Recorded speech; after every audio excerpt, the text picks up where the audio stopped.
నేను ఈ బామ్మగారి గురించి ఇన్‌ఫ్లుయెన్సర్ అని ఒక వీడియో చేశాను. I was pretty moved by the whole video actually. నా వీడియో చూసిన ఒక ఆవిడ నాకు హెల్ప్ చేశారు. కొన్ని డీటెయిల్స్ దొరికాయని. సో, ఆ డీటెయిల్స్ పట్టుకొని లింకులు వెతికితే నాకు యాక్చువల్లీ ఆ బామ్మగారు ఎక్కడుంటారు, ఏంటి అని అన్ని డీటెయిల్స్ అన్నీ తెలిసాయి. అండ్ ఆ బామ్మగారిని కలిసొచ్చిన ఒక అతనితో కూడా నేను చాట్ చేశాను.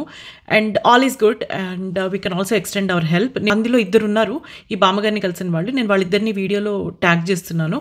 మీరు వాళ్ళని కాంటాక్ట్ చేసి బామ్మగారి డీటెయిల్స్ తీసుకొని మీరు హెల్ప్ చేయాలనుకుంటే చేయొచ్చు. ఇది ఒక ఎత్తు.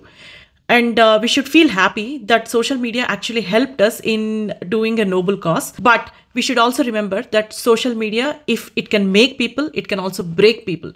సో మనం అంతకుముందు కూడా చాలా కేసెస్ చూసాము. ఇలా సోషల్ మీడియాలో పాపులర్ అయ్యి మళ్ళీ సోషల్ మీడియా త్రూనే వాళ్ళు డిస్ట్రాయ్ అయిపోయిన వాళ్ళు. సో ప్లీజ్ ఈ బామ్మగారి విషయంలో మాత్రం మీరు ఆ పనులు చెయ్యకండి. ఆవిడ ఎప్పుడూ కూడా నాకు హెల్ప్ కావాలని అడగలేదు. ఆవిడ జాబ్ ఆవిడ చేసుకుంటూ ఆవిడ కష్టం ఆవిడ పడుతుంటే మనలాంటి వాళ్ళు ముందుకొచ్చి ఆవిడని పాపులర్ చేస్తున్నాము. Which is good. హెల్ప్ వరకు చాలా మంచిది. ఆవిడ జీవితం నిలబడగలిగి అండ్ ఆవిడ మదర్కి ఆవిడ కూతురికి మనం హెల్ప్ చేయగలిగితే that is good. But people cross the lines. ఆవిడ ఇళ్లలోకి వెళ్ళి వీడియోస్ తీసుకోవడము, ఆవిడతో వీడియోస్ తీసుకోవడము, ఆవిడకి హెల్ప్ చేస్తే ఆ వీడియోస్ పోస్ట్ చేయడము చేస్తారు. ఇక్కడి నుంచి ఇట్ గోస్ స్పైరలింగ్ డౌన్.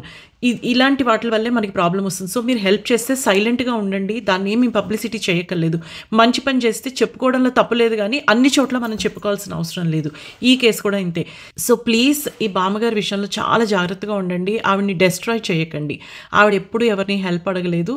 మీరు కనుక మీ అంతటా మీరే వాలంటరీగా వెళ్ళి చేస్తుంటే సైలెంట్గా చేయండి. అంతే తప్ప ఊరికే మీరు ఆవిడకి డిస్టర్బెన్స్ కాజ్ చేసి ఇబ్బందులు తేయకండి. Please be very responsible with certain people, and in this case we need to be extremely responsible in our acts and what we post on social media. Please.